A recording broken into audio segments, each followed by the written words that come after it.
micro. Il n'est pas venu tout seul. Il aura l'occasion de nous présenter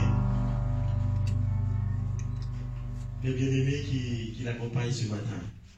Amen. Acclamons encore le Seigneur.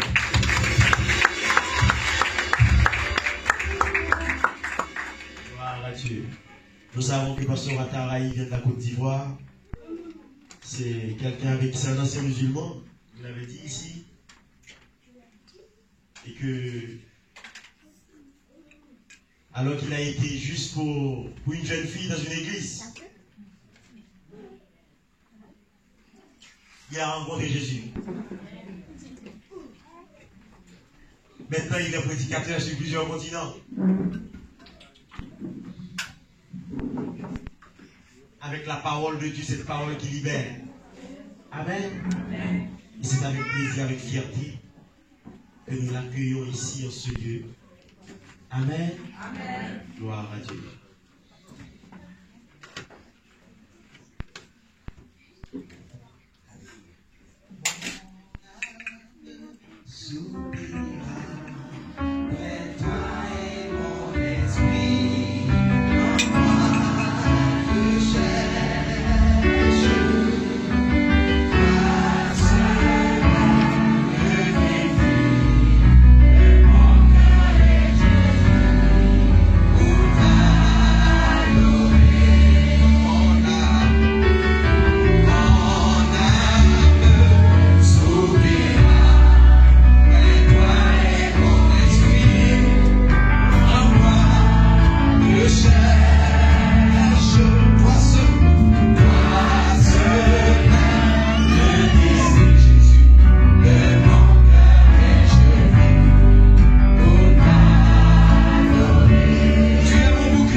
soit exalté, que ton nom soit magnifié au milieu de tes saints.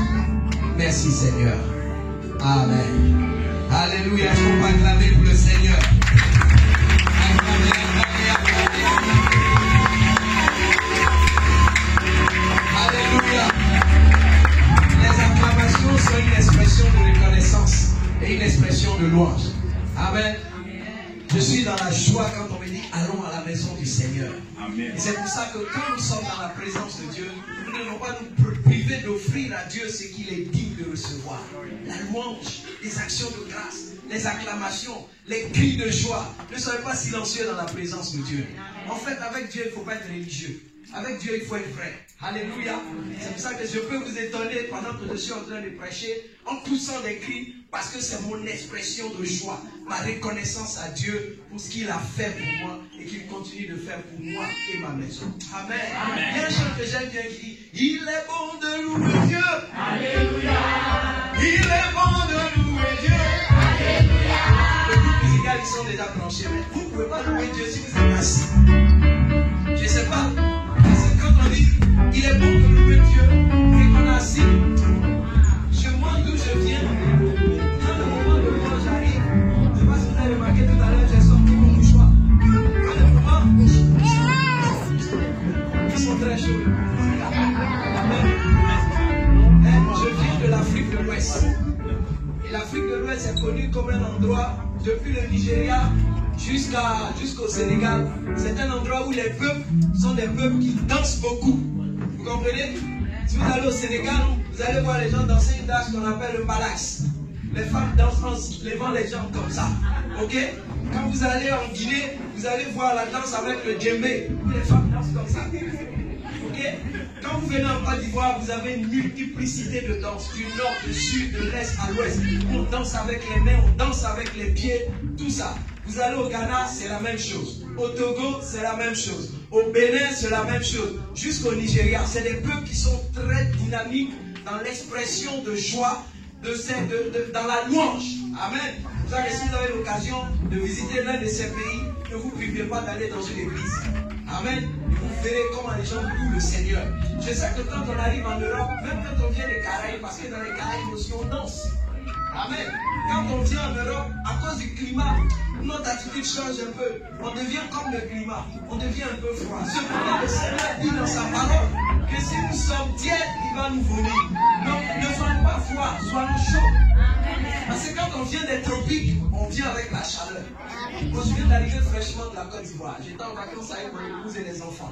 Nous y avons fait 3 semaines. Et vous savez, quand vous allez là-bas et que vous révélez, les enfants n'ont jamais été là-bas. Quand elles sont à l'aise, on dit papa, on ne revient plus, on va rester ici. Et bien, vous n'aimez plus la France, et dit c'est trop beau. Est-ce que vous voyez? Parce que la chaleur qu'il y a sous les tropiques n'existe pas au-dessus des tropiques. Et quand vous êtes dans la présence de Dieu, créez votre chaleur. Ne vous privez pas de louange. Parce que la mission de l'ennemi, c'est de vous empêcher de louer Dieu. Parce qu'il sait que dans votre louange, c'est là que Dieu siège. Et quand Dieu siège dans votre louange, tout ce qui est blocage, tout ce qui est obstacle, tout ce qui est maladie, tout ce qui est problème, s'enfuit. Parce que Jésus est plus puissant que toutes ces choses. Amen. Nous allons louer le Seigneur pendant 2-3 minutes. Et après, amen. Parce que je sens une atmosphère ce matin. Alléluia, le groupe musical, aidez-moi. Il est bon de louer Dieu. Alléluia. Il est bon de louer Dieu. Alléluia. Il est bon de louer Dieu. Alléluia.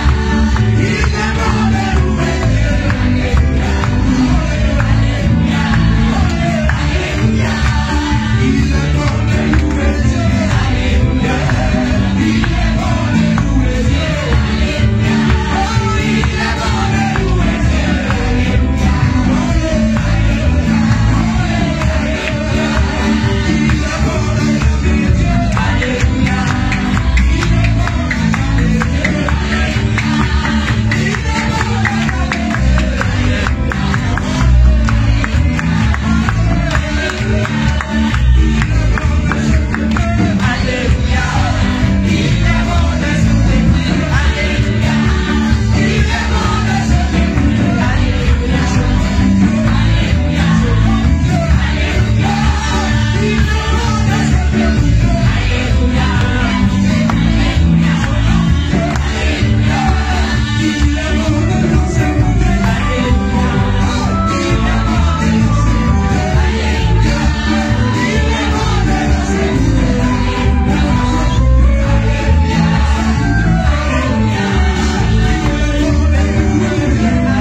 chose.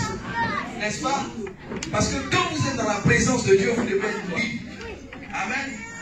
Dans la présence de Dieu, on ne doit pas être opprimé, comprimé, déprimé et oppressé. On doit être libéré. Amen. Parce que lorsque le Fils de l'homme vous affranchit, vous êtes libre en vérité. Gloire à Dieu. Amen. Je vous salue ce matin dans le nom de Jésus-Christ. Je me nomme Oumar Ouattara. Je suis prédicateur par la grâce de Dieu, homme d'affaires. Je suis époux et je suis père. Amen.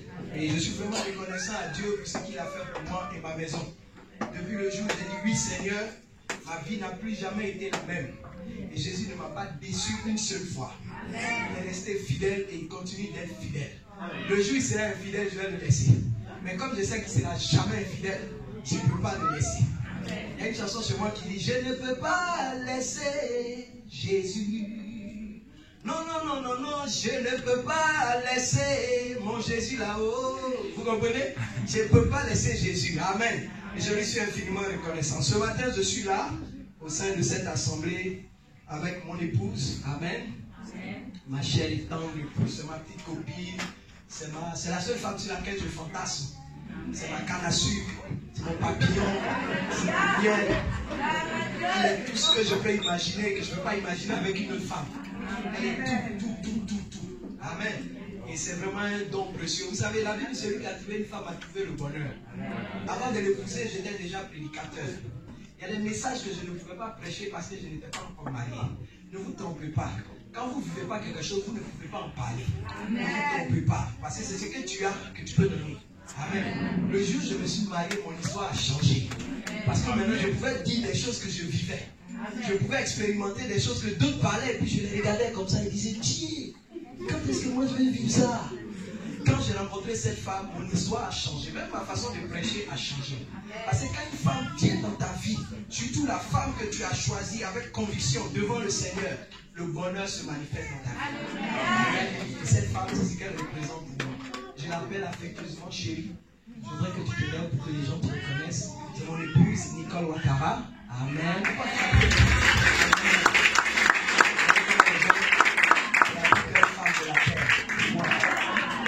Amen. Sois béni, chérie.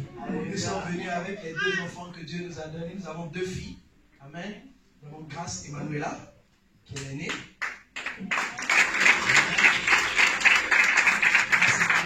Seconde. Et sa petite sœur, Anaïs Joël. Anaïs Joël.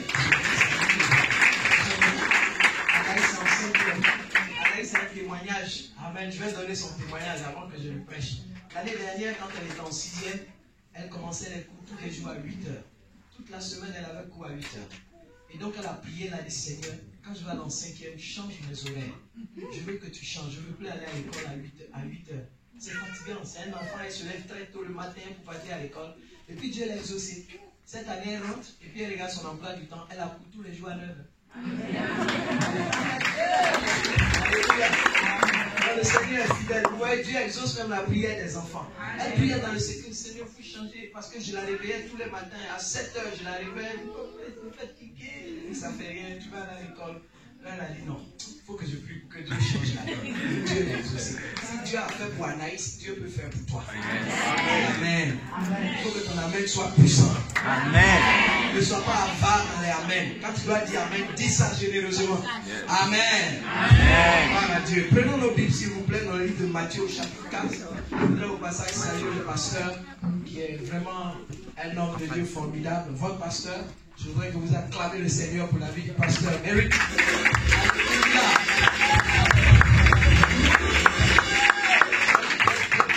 Chaque fois que je pense à lui, que je vois son nom, ça me rappelle un ami américain. Parce que son nom fait américain, Merrick. Alléluia. Amen. Et aussi sa ravissante épouse. Vraiment que Dieu te bénisse avec ses enfants. Vraiment que le Seigneur vous bénisse.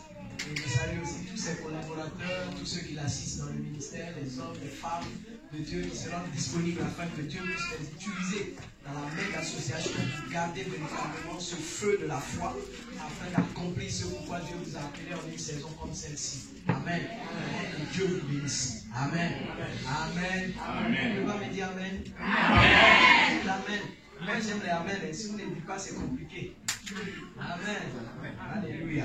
Que le Seigneur soit béni. Merci beaucoup, groupe musical. Je sens une chaleur dans cette atmosphère. Ce n'est pas une chaleur ordinaire. Je sens la présence du Saint-Esprit.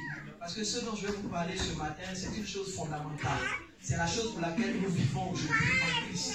Amen. Je vais vous parler aujourd'hui de ce qu'on va appeler l'importance de l'évangélisation. Amen. Pourquoi il est important pour nous d'être dans l'évangélisation? Pourquoi il est important pour nous d'être des annonciateurs de la bonne nouvelle? Pourquoi il est important pour nous d'annoncer le royaume des cieux?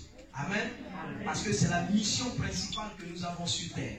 Amen. Prenez vos Bibles avec moi, s'il vous plaît, dans le livre de Matthieu au chapitre 4. Matthieu au chapitre 4. Comme je disais, nous sommes rentrés il y a quelques semaines de vacances avec mon épouse et les enfants de l'Afrique. Parce que ça faisait 14 ans que mon épouse n'avait pas été en Côte d'Ivoire depuis qu'on était parti la dernière fois en 2004. Donc il était important que nous y allions. Et ça a été vraiment un moment de retrouvailles avec nos familles, nos proches. Ça a été vraiment des moments intenses. Et nous sommes vraiment reconnaissants à Dieu pour cela. Vous savez, pour le Seigneur, la famille, c'est quelque chose de très, très important. Même quand vous devenez chrétien, n'oubliez pas d'où vous venez. Amen. Si vous êtes encore chrétien, justement, votre témoignage, votre conduite, votre attitude, votre façon d'être avec eux va les gagner. Amen. Le pasteur vous a dit tout à l'heure que je suis d'une famille musulmane. Je suis sur les deux pôles. Je suis d'une famille moitié musulmane, moitié catholique. Parce que ma mère était catholique fétichiste. Et mon père était musulman. Donc j'ai vécu à cheval sur ces deux groupes religieux-là. Mais j'ai gardé de très bonnes relations avec tous les bords. Ce qui fait que quand je leur parle, il n'y a pas de retenue. Ils ne peuvent pas être comme avec d'autres personnes. On n'a pas les coups d'écoute avec attention. Pourquoi? Parce que je leur ai montré ce qui fait la différence entre ce en quoi ils croient et ce en quoi moi je crois. Amen. Et vous devez être persistant, vous devez être déterminant dans cela. C'est comme ça que la parole de Dieu va se manifester dans votre vie. Quand tu crois au Seigneur Jésus, tu seras sauvé, toi et ta famille. Parce que le salut de ta famille dépend de toi. Ce n'est pas quelqu'un d'autre qui va faire ce travail. C'est ton témoignage, ta mission au sein de ta famille qui va les gagner. Matthieu chapitre 4, verset 17. Amen. Alléluia. J'ai dit la parole du Seigneur dans le livre de Matthieu chapitre 4, verset 17. Tout le monde a trouvé? Vous avez tous trouvé, dites en cœur Amen. Amen. Amen. Matthieu 4, verset 17. La Bible dit, dès lors, Jésus commença à prêcher et à dire, répentez-vous, car le royaume des cieux est proche. Alléluia. On peut lire ça aussi dans Marc au chapitre 1. Marc au chapitre 1, verset 15. Marc au chapitre 1, verset 15. Même à partir du verset 14. La Bible dit, après que Jean eut été livré, Jésus alla dans la Galilée. Il prêchait la bonne nouvelle de Dieu et disait, le temps est accompli et le royaume de Dieu est proche. Répentez-vous et croyez à la bonne nouvelle. Alléluia. Lorsque Jésus dit ces choses, que Dieu bénisse la lecture de sa parole, lorsque Jésus dit ces choses, il est en train d'aborder le premier message de ses prédications. Non. Amen. Pourquoi? J'ai commencé à vous dire que ce que je vais partager avec vous aujourd'hui, nous l'avons intitulé l'importance de l'évangélisation. Si on vous parle d'évangélisation, ne voyez pas seulement des croisades où il y a quelqu'un sur un pupitre dans un stade où il y a de la foule. L'évangélisation signifie tout simplement l'annonciation de la bonne nouvelle. Et quelle est cette bonne nouvelle? C'est que Dieu a tant aimé le monde qu'il a donné son Fils unique afin que quiconque croit en lui ne périsse point, mais qu'il ait la vie éternelle. Est-ce que vous connaissez un seul homme, un seul être humain sur cette terre qui ne veut pas vivre éternellement? Pourquoi? Parce que c'est dans nos gènes, c'est dans notre essence. Lorsque Dieu nous a créés à l'origine, Dieu nous a créés pour vivre éternellement. Mais le péché, la désobéissance a fait que nous avions perdu l'éternité. Et pour réparer cela, pour rétablir cela, Dieu a envoyé son Fils Jésus pour réparer ce qui nous empêchait de vivre éternellement. C'est pour ça que la Bible dit, le salaire du péché, c'est la mort. Mais le don gratuit de Dieu pour tous les hommes, c'est le salut en Jésus. Pourquoi? Parce qu'à cause du péché, nous avons été privés de la gloire de Dieu. Et la gloire de Dieu, c'est quoi? C'est l'éternité. Qu'est-ce qui différencie Dieu de toute autre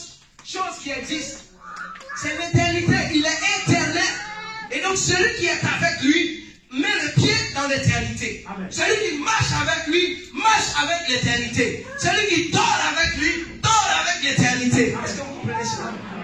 Et donc, Dieu envoie son Fils Jésus pour rétablir ce dort, c'est-à-dire la vie éternelle.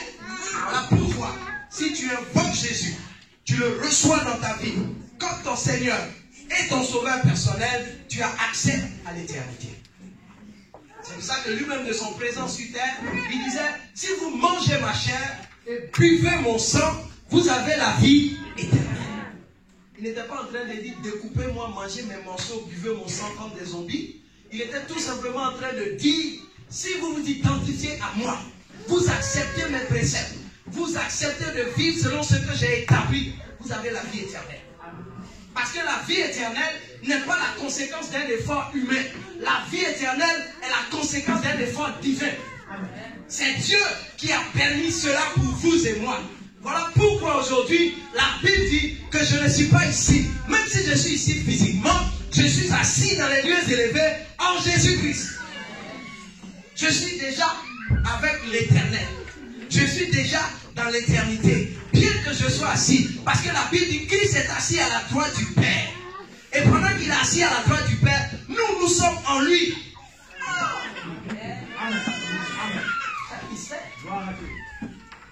Voilà pourquoi tu ne dois pas te prendre à la légère. Tu ne dois pas te considérer. Et à cause de tout cet accomplissement, c'est un devoir et non une option pour moi de témoigner ou d'annoncer cette bonne nouvelle. Parce que annoncer la bonne nouvelle n'est pas une option de la vie chrétienne. C'est un devoir de l'église chrétienne. C'est-à-dire du lieu où Dieu habite. La Bible dit dans le livre de 1 Corinthiens, ne savez-vous pas que vous êtes le temple du Saint-Esprit? Ne savez-vous pas que vous êtes la maison de Dieu? Ne savez-vous pas que vous êtes l'habitation de Dieu? Et donc si Dieu habite en toi, si Dieu est en toi, qu'est-ce que tu dois montrer ce Dieu-là? Amen. Vous me regardez bizarrement. D'où il sort? Qu'est-ce qu'il est en train de nous raconter? Je suis en train de vous raconter ce qui est important. Votre vie de témoignage. Parce que ce qui fait la différence entre un homme et un animal, c'est que l'homme a un témoignage. L'animal n'a pas de témoignage.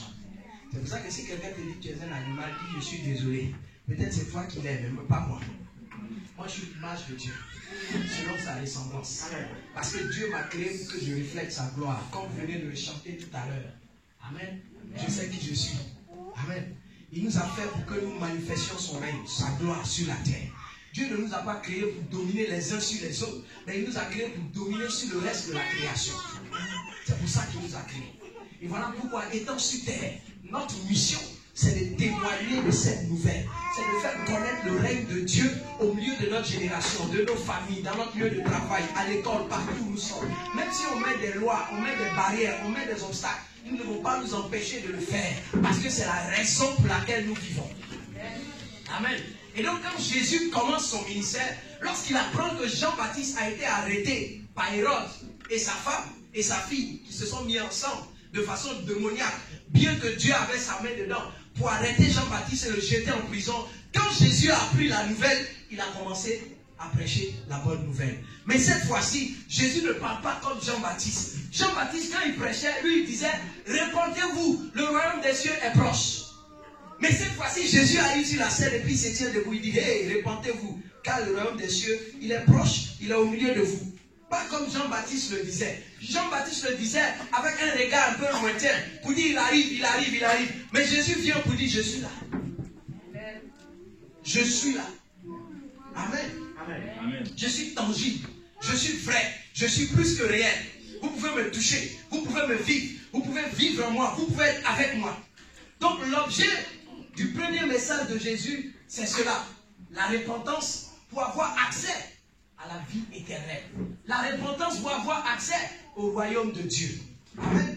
Et c'est ce que nous venons de voir lorsque nous lisons Matthieu 4, verset 17, et Marc au chapitre 1, verset 15. C'est cet aspect-là que Jésus ressort pour nous faire comprendre tout de suite que ce qui est primordial, ce qui est fondamental, c'est que les êtres humains sur terre se répandent à cause du style de vie qu'ils mènent pour venir vivre ce que Dieu leur a réservé avant que les hommes même ne viennent à l'existence. Parce que c'était dans le plan de Dieu de nous faire vivre sa vie. Puisque Dieu est éternel, il n'a pas l'intention de faire son image qui va être limitée. C'est pour ça que la parole de Dieu dit, nous avons été créés de façon merveilleuse et redoutable. Parce que Dieu n'a pas créé l'homme avec des limitations. Mais il a créé un homme entier, avec du potentiel, avec des capacités, avec des aptitudes, avec des talents, avec des dons, afin que cet homme-là sur terre, lorsqu'il ouvre la bouche, ce soit comme si c'est Dieu qui parle. Amen. Voilà pourquoi l'homme primitif, c'est-à-dire Adam et Ève, lorsque Dieu a créé Adam, Adam n'a pas demandé à Dieu s'il va appeler le chien chien, s'il va appeler le cheval cheval. Adam n'a pas consulté Dieu. C'était en lui. La Bible dit tous les noms qu'il donnait, Dieu acceptait les noms. C'est l'homme qui a donné les noms des animaux et non Dieu. Pourquoi? Parce qu'il était le reflet. Il était l'émanation de Dieu. Il était la substance de Dieu sur terre, au milieu de la création. Et comprenant toutes ces choses, Jésus qui est le second Adam, quand il vient dans cette dimension primitive, cette dimension originelle, cette dimension initiale pour manifester la gloire de Dieu, faire sortir la puissance de Dieu comme jamais auparavant. Voilà pourquoi lors de son passage sur terre, les morts ressuscitaient, les aveugles voyaient, les sourds entendaient, les lépreux étaient purifiés, les paralytiques se levaient pour marcher, les femmes qui avaient des pertes de sang, le sang s'arrêtait. Des gens qui étaient malades depuis 38 ans, ils guérissaient instantanément. Des gens qui sont nés aveugles recouvraient la vue parce qu'ils croyaient que Jésus était le fils de David. Amen. Amen. Alléluia. Il va plus loin. Il ne s'arrête pas juste pour prêcher ce message. Jésus sait qu'étant venu dans un corps, il était limité. Donc il fallait qu'il envoie des gens. Amen. Pour poursuivre. Il est important pour nous de comprendre ces choses. Parce que ne pensons pas que ce que nous avons expérimenté s'arrête à nous. Ça ne s'arrête pas à nous. Parce qu'il y a des générations après nous qui doivent pérenniser cela. C'est là où on parle de la postérité. Pas la prospérité, la postérité. Toute personne qui vit sur cette terre doit penser à un héritier ou à une héritière. Parce que la Bible dit, les enfants sont un héritage pour le juste. Ils sont des armes aussi pour le juste. Ils sont comme des flèches dans son carquois. Ça veut dire quoi? Ce n'est pas seulement les enfants biologiques, mais les personnes que tu vas gagner pour le Seigneur. Chaque âme que tu gagnes, c'est comme un enfant que tu as mis au monde. Et cet enfant que tu as mis au monde, tu dois l'envoyer dans ce monde pour montrer ce que toi tu sais, que le monde ne sait pas. C'est pour ça que le Seigneur avait cette vision. Quand il a prêché ce message, il n'a pas voulu que ce message s'arrête à lui, Jésus. Il a dit un jour à ses disciples, vous ferez de plus grandes choses que j'en ai faites. Il faut que vous alliez dans ce monde pour faire connaître à ce monde ce que vous avez appris de moi. Un véritable parent doit apprendre des choses à ses enfants. Si tu n'apprends pas des choses à tes enfants, quelqu'un d'autre va leur apprendre. Parce que la mission d'un enfant, c'est d'être un apprenti dans une famille. Tous les enfants qui naissent dans vos maisons sont vos futurs apprentis. Amen. Vous devez leur apprendre des choses, des us, des coutumes, des rudiments de la vie, les règles de la vie, ce qu'il faut faire, ce qu'il ne faut pas faire. Ce n'est pas nouveau, c'est dans la parole de Dieu. Dieu lui-même dit instruire l'enfant. Il n'a pas dit instruire l'adulte. Il dit instruire l'enfant selon les voies du Seigneur, de peur qu'il ne s'en éloigne quand il grandira. C'est-à-dire que quand l'enfant naît, c'est comme une sémence qui t'a été donnée, tu dois l'arroser, tu dois en prendre soin, tu dois investir dans cet enfant. Parce que si tu ne le fais pas, quelqu'un dehors va faire ça à ta place. Malheureusement, nous vivons dans des sociétés aujourd'hui où c'est plus dehors qui apprend les choses aux enfants de la maison. C'est vrai ou c'est faux? Parce que les parents ont abandonné leur rôle. On est devenu tellement sophistiqués et tellement superficiel. On va dire non, c'est le temps, c'est la saison, c'est le ciel qui est comme ça. Qui vous a dit que le temps est maître de vous? La Bible, ne savez-vous pas que le Fils de l'homme est maître du temps? Et le Fils de l'homme, ce n'est pas seulement par rapport à Jésus, mais c'est par rapport à ceux qui ont cru en lui. Le temps n'est pas maître de moi, c'est moi qui suis le maître du temps. C'est moi qui commande le temps. C'est pour ça que la Bible me donne le commandement, il dit racheter le temps. Amen. Si je n'ai pas le pouvoir, moi je peux racheter. C'est le temps qui est comme ça. Moi je n'obéis pas au temps. C'est le temps qui doit m'obéir. Et c'est ce que Jésus nous a prouvé. Tout ce que Jésus a fait sur la terre, ce n'était pas juste de faire un spectacle, un show, montrer aux gens, mais c'est pour que nous fassions ce qu'il a fait. Amen. Et c'est ce qui doit nous amener nous amener à prendre nos responsabilités et à comprendre que ce n'est pas juste une fois parler et puis c'est bon. C'est toute notre vie. Et puisque nous savons que c'est toute notre vie, nous devons comprendre que tout ce qui émane de nous, tout ce qui sort de nous, biologiquement, spirituellement, doit comprendre cela, doit savoir cela. Pourquoi? Parce que nous vivons au milieu d'une génération aujourd'hui qui ne voit pas la nécessité d'annoncer la bonne nouvelle du royaume. Aujourd'hui, si vous parlez de conventions, de séminaires, les gens courent venir. Pourquoi? Parce qu'ils veulent miracle. Oui, c'est une bonne chose, ça fait partie de notre vie, les miracles. On a chanté ça tout à l'heure. N'est-ce pas? Je marche dans la puissance, je marche dans les miracles. Chaque jour est un miracle pour nous, tous, sans exception ici. Parce qu'il n'y a pas quelqu'un qui va dormir la nuit et puis dit, bon, sommeil, je vais dormir, j'enlève mon souffle, je garde, demain matin je vais récupérer. Il n'y a pas. Il n'y a pas. Est-ce qu'il y a quelqu'un qui fait là? Avant d'aller dormir la nuit, tu dis, mon souffle, je te mets dans le tiroir. Le matin, je vais me lever, je vais te prendre. Est-ce que tu auras le temps de te lever?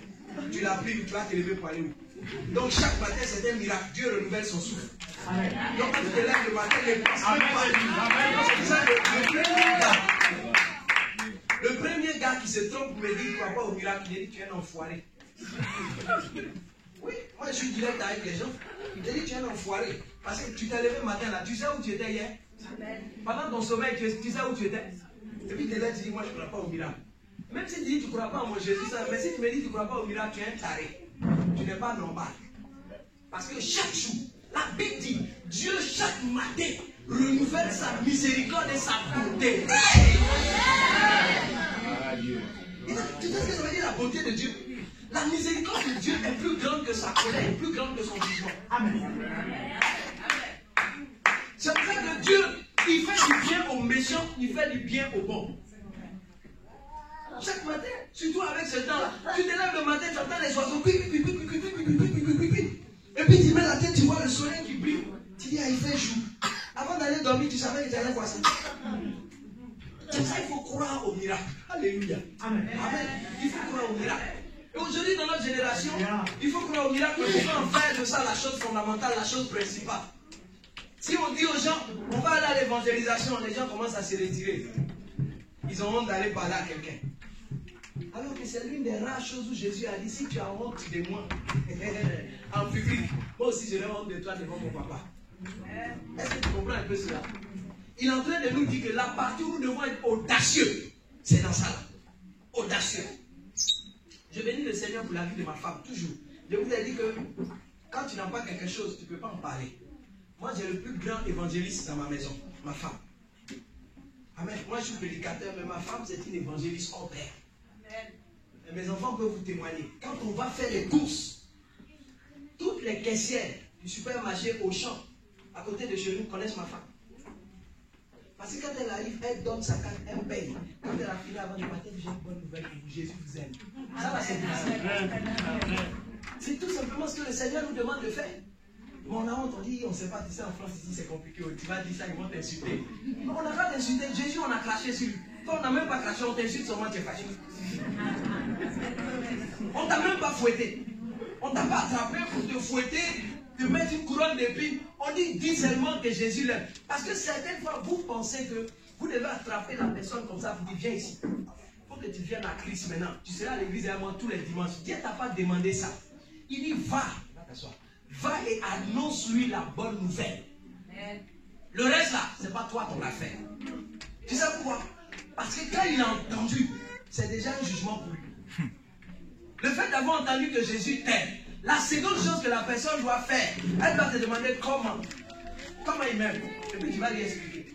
Mais si tu dis Jésus t'aime et puis il dit je ne veux rien savoir, tu as dit, il ne faut pas dire. Il dit je ne veux rien savoir et on obéit à ce qu'il t'a dit, il ne faut pas dire. Tu lui as laissé la sémence. Le jour il va arriver devant Dieu, il va dire moi je ne savais pas, il dit regarde l'image. Tu vois le monsieur là, il a dit Jésus t'aime, tu l'as dit quoi? Il a dit non mais moi je ne voyais pas comme ça, c'est trop tard. C'est pour ça que le même Marc dit dans son évangile, Marc chapitre 16, il dit, je vais vous lire ça, vous allez voir, ça ne fait pas peur. Il m'a dit, allez dans le monde entier et prêchez la bonne nouvelle à toute la création à partir du verset 15, chapitre 16. Celui qui croira et qui sera baptisé sera sauvé. Mais celui qui ne croira pas sera condamné. Est-ce qu'on a inventé? Ça est dans la parole de Dieu. Donc toi, ton rôle, c'est d'annoncer. Et s'il n'y a pas de personne qui annonce, comment les gens entendront? Voilà pourquoi Jésus a vu la nécessité d'introduire d'autres personnes dans sa mission. N'imaginez pas un seul instant que quand vous venez à l'église, tout le travail doit reposer sur un pasteur, sa femme, le groupe musical, et puis chaque membre du corps a un rôle spécifique à jouer. Et ce rôle-là, c'est le rôle premier de tous les membres du corps. Annoncer le royaume. Chaque partie de ton corps concourt au bon fonctionnement de ton organisme. Amen. Ton doigt ne peut pas dire, moi je ne vais pas venir dans le nez pour enlever les crottes de temps en temps. C'est vrai ou c'est faux? Ne riez pas. Vous allez dire, vous avez des thèmes en blanc, vous allez dire, c'est pas propre. Mais de temps en temps, tu mets ton doigt, tu enlèves les crottes. Ça existe. Il joue un rôle. Amen. Amen. Même si tu coupes tes cheveux pour une raison, pour que ça pousse mieux. De temps en temps, il faut enlever les choses, il faut émonder, il faut nettoyer les choses qui sont gênantes pour que le corps se développe mieux. C'est pour ça qu'on parle de discipline. S'il n'y a pas de discipline, le corps va être désorganisé. Et Jésus n'a pas voulu qu'il y ait du désordre. Il a appelé des hommes qu'il a appelés disciples. Pourquoi? Parce qu'il voulait que ces hommes pérennisent ce pourquoi il était venu sur terre. Faire connaître le royaume. La raison pour laquelle il leur a dit, comme je disais tout à l'heure, il vous est avantageux que je m'en aille. Parce que si je ne m'en vais pas, le consolateur ne viendra pas à vous. Quand il sera venu, lui, il vous conduira dans toute la vérité. Il prendra de ce qui est de moi et du Père et vous le donnera pour que votre joie soit parfaite. Ça veut dire quoi? Pour que vous me serviez avec joie. Même si vous connaissez des péripéties, même si vous connaissez le péril, même si vous connaissez des hauteurs, des profondeurs, l'abondance, la famille, rien ne doit vous séparer de cet amour par lequel je vous ai saisi. Alléluia.